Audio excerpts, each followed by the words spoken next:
I'm here with Dave Colarchik, who's one of our lender partners we've worked with for many years, very knowledgeable about anything to do with lending.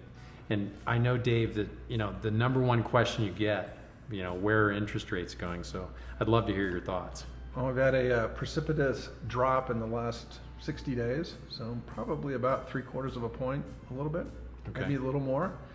And that's all predicated on the predictions that the Fed's going to stop raising, and actually that they were going to start cutting. But there's been some economic news in the last week that the economy's not quite slowing, so I think it's a little unlikely you're going to see the Fed cut in July. Is kind of what some of the things they're talking about. I think we're going to be seeing it maybe later at the end of the year, but it's all economically dependent.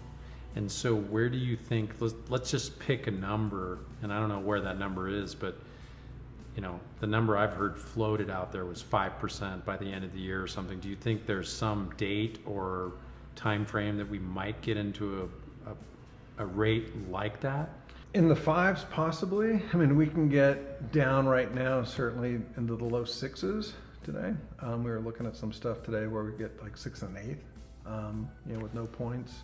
I mean, you can buy it down, of course, which some people are doing. They're doing a seller credit and buying their rate down to keep their payment low. There's temporary buy downs where you can basically get a seller credit and temporarily buy down your rate. So maybe high fives, mid fives toward year end. But again, it's all economically dependent. If the economy doesn't cool off, we won't see that. And so, I mean, part of this, obviously, where I'm going with this is what does that do to our market in general in Incline Village? And, if we could, in a dream world, if you and I could control things and rates were 5%, we're in a different world, right? We're in a probably, I would say, even an appreciating market, which we may never get there, but I think this is what everybody is anticipating, right? It's like, if you and I had a crystal ball and we could predict the next, 10, 12, 18 months, we could tell people, okay, here's where the market's going, here's where prices are going to be as a result of that, right? But the problem is there's so many things, even going back to like COVID, you think, oh, the market's going to tank, everything's going to, be destroyed. Well, and then the exact opposite happens. So obviously the people that have been in the business as long as both of us have for so long, you're apprehensive to make those predictions, right? Yeah, I think still making a decision, it doesn't make sense, because if you say, hey, I'm going to wait to buy till rates go down, well, then prices are going to go up. So you're going to pay for it one way or another.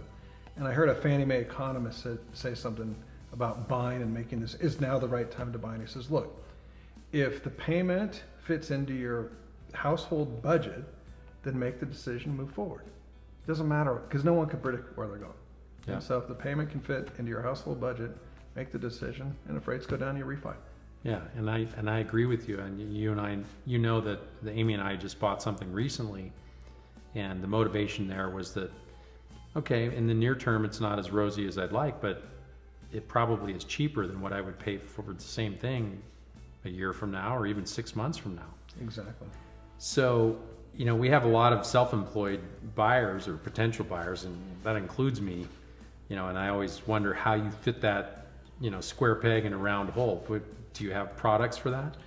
Yeah, well, a lot of self-employed people, they want to write everything off. They run everything through their business. So we look at the net income. So even if the top line sales are high, it's all about the net income. So after they're done with all their write-offs, like their qualifying income is low. But now there's products out there where we look at bank statements and we just look at the deposits. So we'll take a certain percentage of the deposits and we'll call that income. And so then that doesn't take into consideration the fact they're writing a bunch of, let's say, personal things off on their tax returns. And a lot of times that can get those self-employed buyers over the hurdle. And then for investors, there's underwriting where we can actually underwrite the property. So it's almost like a commercial loan. So if they put 25% down, in some cases, we don't need any personal income information from them at all. It's literally underwritten based on the property.